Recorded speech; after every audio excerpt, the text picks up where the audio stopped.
నేను doctor Vaggu Anand Kumar, consultant dermatologist, aesthetic physician and hair transplantation surgeon at KIMS hospital, minister road, Secunderabad. అదే మాదిరిగా నా యొక్క క్లినిక్ వచ్చేసి కాచిగూడ రైల్వే స్టేషన్కి దగ్గరలో ఉన్నటువంటి బర్కత్పురాలో ఉంది. లైకెన్ ప్లానస్ యొక్క మేనేజ్మెంట్ ట్రీట్మెంట్ ఏంటంటే, ఈ యొక్క లైకెన్ ప్లానస్ అనేటువంటి జబ్బు వచ్చినప్పుడు ఫస్ట్ కంగారు పడవద్దు, స్ట్రెస్ పడవద్దు. ఎందుకంటే ఈ యొక్క సైకలాజికల్ స్ట్రెస్ వలన కూడా ఈ యొక్క జబ్బు పెరిగేటువంటి అవకాశం ఉంటుంది. సో స్ట్రెస్ పడకుండా దీనికి డాక్టర్ని సంప్రదిస్తే జబ్బు యొక్క తీవ్రతను బట్టి, జబ్బు ఉన్నటువంటి యొక్క లొకేషన్ బట్టి ట్రీట్మెంట్ ఇవ్వడం జరుగుతూ ఉంటుంది. నేను ఇంతకుముందు వీడియోలో చెప్పినట్లు ఈ యొక్క జబ్బు చర్మానికి రావచ్చు, నోట్లో రావచ్చు, గోళ్ళకు రావచ్చు, తలలో ఉన్నటువంటి వెంట్రుకలకు రావచ్చు. కనుక ఈ యొక్క జబ్బు వచ్చినప్పుడు ఎర్లీగా ట్రీట్మెంట్ తీసుకుంటే మంచి ఫలితాలు ఉంటాయి. అయితే జబ్బు యొక్క తీవ్రతను బట్టి సపోజ్ అంటే స్మాల్ ప్యాచెస్ ఉన్నప్పుడు మాత్రం మేము ఓన్లీ టాపికల్ క్రీమ్స్ ఇస్తూ ఉంటాం. ఈ యొక్క టాపికల్ క్రీమ్స్ లోపల టాపికల్ వాడేటువంటి మందుల లోపల టాపికల్ స్టెరాయిడ్స్ కామన్గా వాడుతూ ఉంటాం. దాంతోపాటు మాయిశ్చరైజర్స్, తర్వాత టాపికల్ క్యాల్సినోనిన్ ఇన్హిబిటర్స్ అని చెప్పేసి అంటూ ఉంటాం. దానిలో టాక్రోలిమస్, పిమిక్రోలిమస్ అనేటువంటి క్రీమ్స్, తర్వాత టాజరోటిన్ అనేటువంటి క్రీమ్స్, లేటెస్ట్గా టొఫాక్సిటిన్ అనేటువంటి క్రీమ్స్ కూడా ఈ యొక్క లైకెన్ ప్లానస్కి వాడడం జరుగుతూ ఉంటుంది. ఈ యొక్క టాపికల్ క్రీమ్స్తో కూడా తగ్గకుండా ఒకవేళ ఈ యొక్క లైకెన్ ప్లానస్ జబ్బు చాలా థిక్గా ఉండి, మందంగా ఉండి, బాగా దురద పెడుతూ ఉండి, మిమ్మల్ని డిస్టర్బ్ చేస్తూ ఉంటుంది అనుకుంటే అప్పుడు మనకు ఫోటోథెరపీ లోపల ఎగ్జిమర్ లేజర్ ఆర్ లైట్ అనేటువంటి ఒక ఎగ్జిమర్ లైట్ 308 నానోమీటర్ లోపల ఈ యొక్క లైట్ ఉంటుంది. ఈ యొక్క ఫోటోథెరపీ ఆ యొక్క సింగిల్ ప్యాచెస్, ఒక ఫ్యూ లీజన్స్ ఉన్నప్పుడు వాటి మీద ఇస్తే మంచి ఫలితాలు వస్తాయి. అలా కాకుండా ఆల్ ఓవర్ ద బాడీ ఉన్నప్పుడు అప్పుడు ఈ యొక్క ఎగ్జిమర్ లైట్ ఇవ్వడం కుదరనప్పుడు అలాంటి సిచ్యువేషన్స్ లోపల నారో బ్యాండ్ యూబీ అంటే ఒక ఫోటోథెరపీ ఉంటుంది. ఆ యొక్క ఫోటోథెరపీ టోటల్ బాడీకి ఇవ్వడం చేత అది మంచి కంట్రోల్లో ఉంటుంది. సపోజ్ కొన్ని సందర్భాల్లో ఫోటోథెరపీతో పాటు సివియర్గా డిసీజ్ ఉన్నప్పుడు, బాగా దురద పెడుతున్నప్పుడు అప్పుడు మేము సిస్టమిక్ ట్రీట్మెంట్ కూడా ఇవ్వాల్సి వస్తుంది అనమాట. అంటే ఈ యొక్క సిస్టమిక్ ట్రీట్మెంట్లో వచ్చేసి ముఖ్యంగా చెప్పుకోవాల్సిన ఒక విషయాలు ఏంటంటే సిస్టమిక్ కార్టికోస్టెరాయిడ్స్. ఈ యొక్క సిస్టమిక్ కార్టికోస్టెరాయిడ్స్ ఓన్లీ కొంతకాలం అంటే మ్యాక్సిమం 2 to 3 weeks మాత్రమే ఇవ్వడం చేయడం జరుగుతూ ఉంటుంది. డిసీజ్ సివియర్గా ఉండి దురద బాగా పెడుతున్నప్పుడు ఆ దురదని కంట్రోల్ చేయడం కోసం ఈ యొక్క ట్యాబ్లెట్లు ఇవ్వడం జరుగుతూ ఉంటుంది. ఈ ట్యాబ్లెట్లు కూడా ఇచ్చే ముందు అన్ని రక్త పరీక్షలు చేయించుకొనేసి మీ యొక్క బ్లడ్ షుగరు, బీపీ, కిడ్నీ సమస్యలు, లివర్ సమస్యలు, గుండె జబ్బులు అవన్నీ కూడా చూసుకొని మీ యొక్క బోన్ యొక్క స్ట్రెంగ్త్ ఎలా ఉంది అన్నీ చూసుకున్న తర్వాతనే ఈ యొక్క ట్యాబ్లెట్లు అనేటువంటిది ఇవ్వడం జరుగుతూ ఉంటుంది. ఈ ట్యాబ్లెట్లు ఇచ్చినప్పుడు తగ్గుతూ ఉంటుంది, ట్యాబ్లెట్లు ఆపేస్తే మళ్ళీ వస్తుంటుంది అనమాట. అలాంటి సిచ్యువేషన్స్ ఉన్నప్పుడు ఈ యొక్క సిస్టమిక్ స్టెరాయిడ్స్ అధిక కాలం వాడకుండా వాటిని రీప్లేస్ చేయడం కోసము immuno suppressive therapy, immuno modulator therapy అని చెప్పేసి ఉంటుంది అనమాట.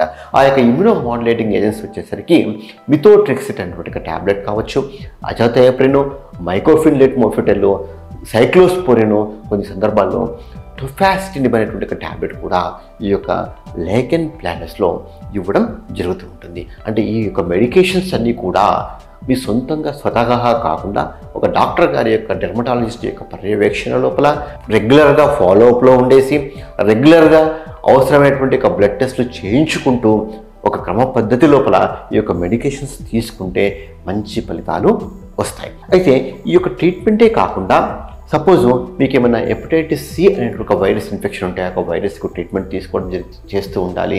అంతేకాకుండా మీ బీపీ కోసం కానీ తర్వాత మీ ఏమైనా పెయిన్ కిల్లర్స్ వాడుతూ ఉంటే, మీరు వాడేటువంటి అదర్ మెడికేషన్స్ ఏమైనా ఉంటే ఆ అదర్ మెడికేషన్స్ వల్ల కూడా ఈ యొక్క లైకెన్ ప్లానస్ పెరిగేటువంటి అవకాశం ఉందా లేదా అనేటువంటి ఒక విషయాన్ని కూడా ఈ యొక్క డాక్టర్ గారితో సంప్రదించేసి ఆ యొక్క ట్యాబ్లెట్ల వల్ల ఈ యొక్క లైకెన్ ప్లానస్ పెరిగేటువంటి అవకాశం ఉంటే ఒకవేళ ఆ ట్యాబ్లెట్స్ని రీప్లేస్ చేసేటువంటి పాసిబిలిటీ ఉన్నప్పుడు, ఉదాహరణకి మీరు బీపీ ఉన్నప్పుడు బీపీ కోసము మెటప్రొలాల్ అనేటువంటి ఒక ట్యాబ్లెట్ వాడుతూ ఉన్నప్పుడు అది బీటా బ్లాకరు. ఆ యొక్క బీటా బ్లాకర్ వలన ఈ యొక్క లైకెన్ ప్లానస్ పెరిగేటువంటి అవకాశం ఉంటుంది కనుక మీరు ఒక డాక్టర్ గారితో చర్చించేసి ఆ యొక్క మెటప్రొలాల్ అనేటువంటి ట్యాబ్లెట్లు యొక్క ప్లేసెస్లో అదర్ బీపీ మెడికేషన్స్ ఉన్నాయి కనుక ఆ అదర్ బీపీ మెడికేషన్స్ వాడుకుంటే అప్పుడు లైకెన్ ప్లానస్ కూడా కంట్రోల్లో ఉంటుంది.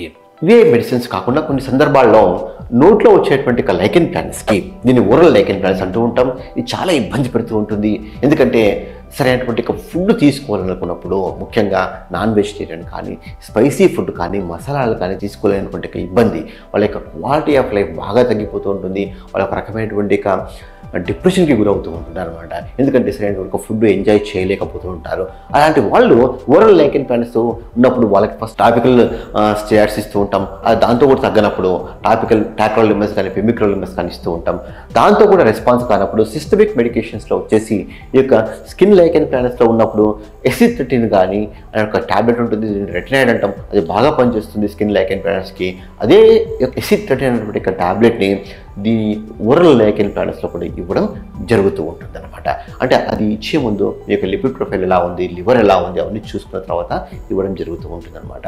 సో ఈ యొక్క ఓరల్ లైకెన్ ప్లానెట్స్ దాంతో కూడా కంట్రోల్ కానప్పుడు అప్పుడు అదర్ సిస్టమిక్ మెడికేషన్స్ లైక్ మిథోట్రెక్సైడ్ కానీ టొఫాసిడిన్ కానీ వెళ్ళాల్సినటువంటి అవసరం ఉంటుంది.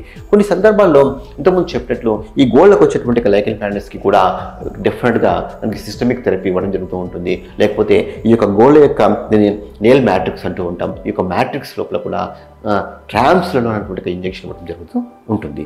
తర్వాత కొన్ని సందర్భాల్లో ఈ తలలో వచ్చేటువంటి లైకెన్ ప్లానెట్స్ అని లైకెన్ ప్లానోపైలారిస్ లేక సికాట్రిషియల్ అలపేషియా అని చెప్పేసి అంటూ ఉంటాం.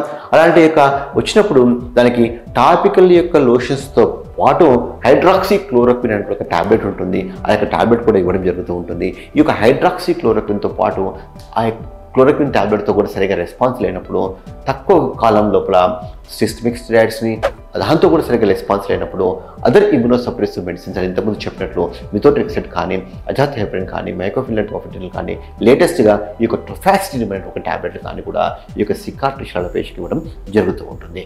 అయితే ఈ యొక్క మెడికేషన్ కూడా ఇవన్నీ కూడా ఈ యొక్క తలలో వచ్చినటువంటి యొక్క లైకెన్ ప్లానోపైలారిస్ని జబ్బు ఇంకా స్ప్రెడ్ కాకుండా కంట్రోల్ చేయడం కోసమే ఉపయోగపడుతుంది తప్ప ఆల్రెడీ డ్యామేజ్ అయిపోయేటువంటి హెయిర్ ఫాలికల్స్ని మాత్రము మళ్ళీ గ్రో కావడానికి ఉపయోగపడదు.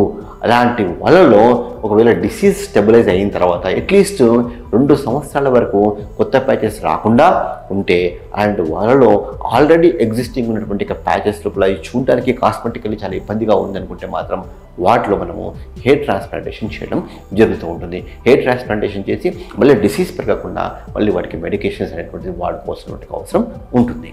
చాలామంది ఏమనుకుంటారంటే ఈ యొక్క లైకెన్ ప్లానెట్స్కి క్యూర్ లేదా అని చెప్పేసి భావిస్తూ ఉంటారు. ఈ లైకెన్ ప్లానెట్స్ అనేటువంటిది సమ్ టైమ్స్ ఆటోమేటికలీ కూడా తగ్గిపోతూ ఉంటుంది, సెల్ఫ్ లిమిటింగ్. కొన్ని సందర్భాల్లో క్రీమ్స్ వాడాల్సిన అవసరం ఉంటుంది, కొన్ని సందర్భాల్లో ట్రీట్మెంట్ తీసుకోవాల్సిన అవసరం ఉంటుంది, కొన్ని సందర్భాల్లో తగ్గుతూ ఉంటుంది వస్తూ ఉంటుంది, తగ్గుతూ ఉంటుంది వస్తూ ఉంటుంది.